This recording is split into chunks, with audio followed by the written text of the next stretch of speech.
عبد المطلب کا خواب۔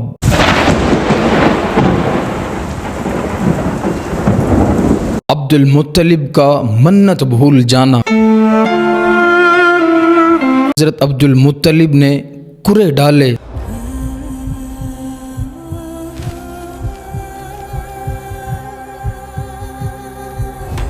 حضرت عبداللہ کا نام نکلنا۔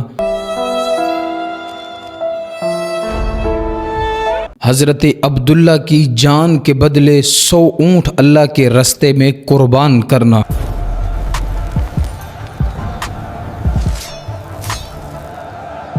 حضرت عبداللہ کا حضرت آمنہ سے نکاح کرنا۔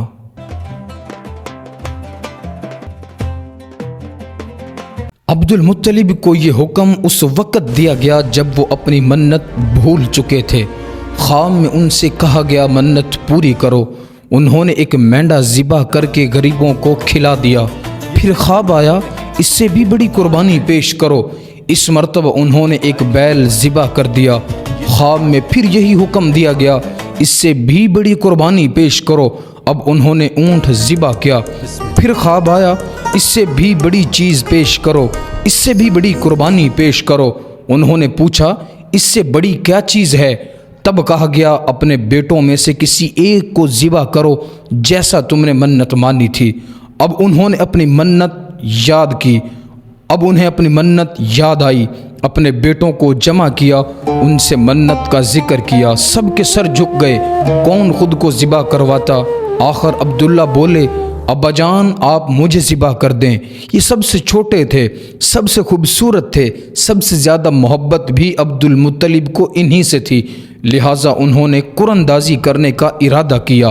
تمام بیٹوں کے نام لکھ کر قرعہ ڈالا گیا۔ عبداللہ کا نام نکلا۔ اب انہوں نے چھری لی، عبداللہ کو بازو سے پکڑا اور انہیں ذبح کرنے کے لیے نیچے اپنے بیٹے کو لٹایا۔ عباس سے ضبط نہ ہو سکا، فوراً آگے بڑھے اور بھائی کو کھینچ لیا۔ اس وقت یہ خود بھی چھوٹے سے تھے۔ ادھر باپ نے عبداللہ کو کھینچا۔ اس کھینچا تانی میں عبداللہ کے چہرے پر خراشیں بھی آئیں۔ ان خراشوں کے نشانات مرتے دم تک باقی رہے۔ اسی دوران بنو مخزوم کے لوگ آئے۔ انہوں نے کہا آپ اس طرح اپنے بیٹے کو ذبح نہ کریں، اس کی ماں کی زندگی خراب ہو جائے گی۔ اپنے رب کو راضی کرنے کے لیے بیٹوں کا فدیہ دے دیں۔ اب سوال یہ تھا کہ فدیہ کیا دیا جائے۔ اس کی ترکیب یہ بتائی گئی کہ کاغذ کے ایک ٹکڑے پر 10 اونٹوں کے نام لکھے جائیں، دوسرے پر عبداللہ کا نام لکھا جائے۔ اگر 10 اونٹ والی پرچی نکلے تو 10 اونٹ قربان کر دیے جائیں، اگر عبداللہ والی پرچی نکلے تو 10 اونٹوں کا اضافہ اور کر دیا جائے۔ اب 20 اونٹ والی پرچی اور عبداللہ والی پرچی ڈالی جائے۔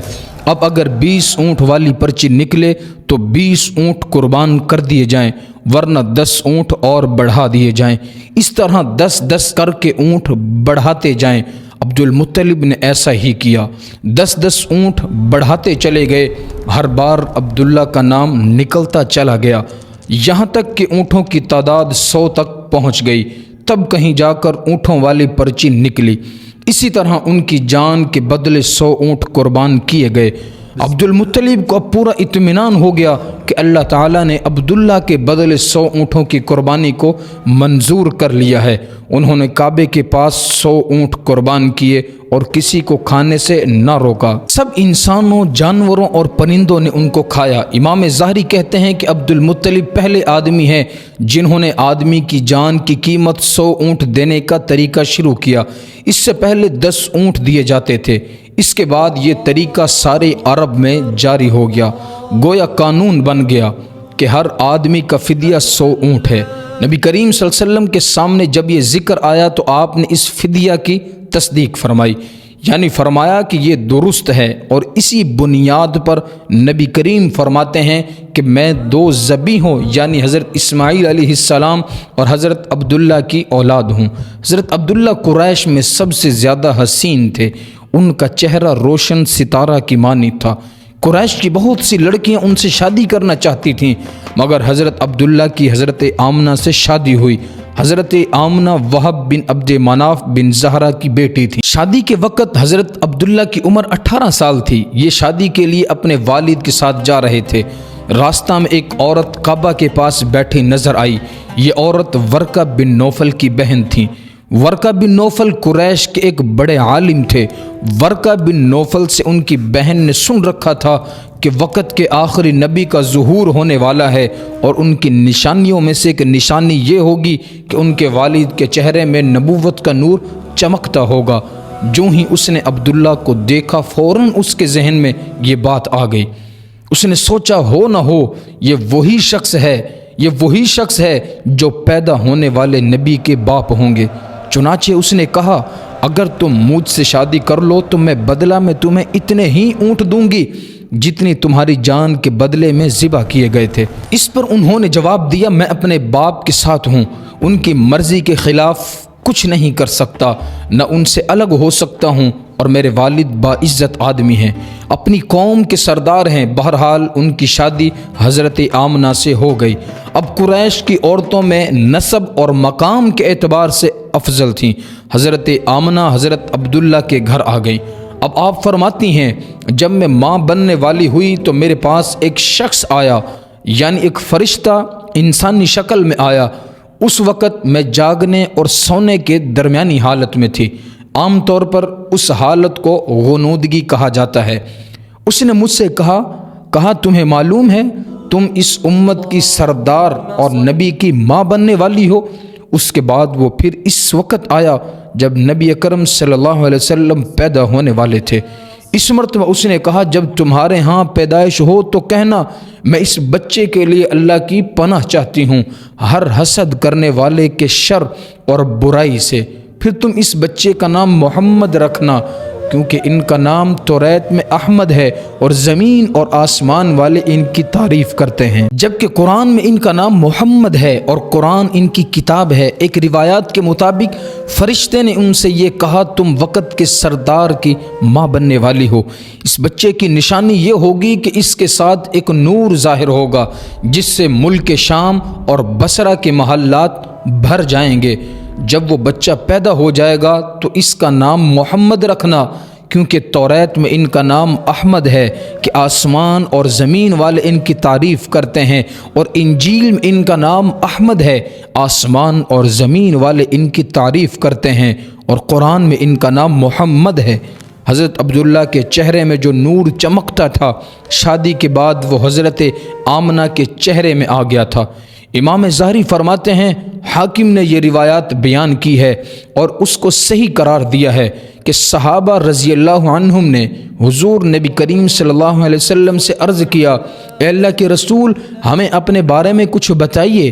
آپ صلی اللہ علیہ وسلم نے ارشاد فرمایا، میں اپنے باپ ابراہیم علیہ السلام کی دعا ہوں، اپنے بھائی عیسیٰ علیہ السلام کی بشارت ہوں اور خوشخبری ہوں۔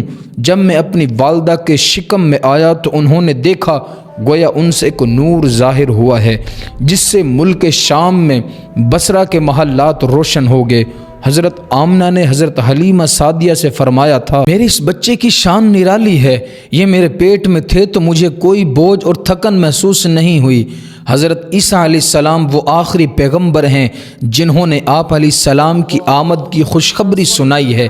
اس بشارت کا ذکر قرآن میں بھی ہے۔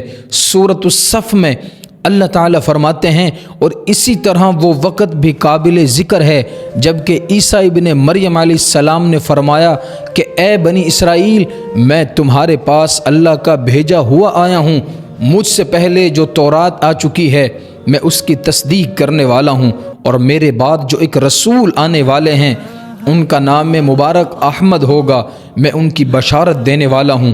اب چونکہ حضرت عیسیٰ علیہ السلام یہ بشارت سنا چکے تھے، اس لیے ہر دور کے لوگ آپ علیہ السلام کی آمد کا بے چینی سے انتظار کر رہے تھے۔ ادھر آپ کی پیدائش سے پہلے ہی حضرت عبداللہ انتقال کر گئے۔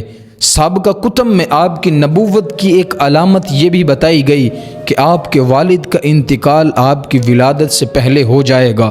حضرت عبداللہ ایک تجارتی قافلے کے ساتھ تجارت کے لیے گئے ہوئے تھے، اس دوران بیمار ہو گئے اور کمزور ہو کر واپس لوٹے۔ قافلہ مدینہ منورہ سے گزرا تو حضرت عبداللہ اپنی ننیال یعنی بنو نجار کے ہاں ٹھہرے۔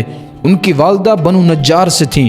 1 ماہ تک بیمار رہے اور انتقال کر گئے۔ انہیں یہیں دفن کر دیا گیا۔ تجارتی قافلہ جب حضرت عبداللہ کے بغیر مکہ مکرمہ پہنچا اور عبد المطلب کو پتہ چلا کہ ان کے بیٹے عبداللہ بیمار ہو گئے ہیں اور مدینہ منورہ میں اپنی ننیال میں ہے، تو انہیں لانے کے لیے عبد المطلب نے اپنے بیٹے زبیر کو بھیجا۔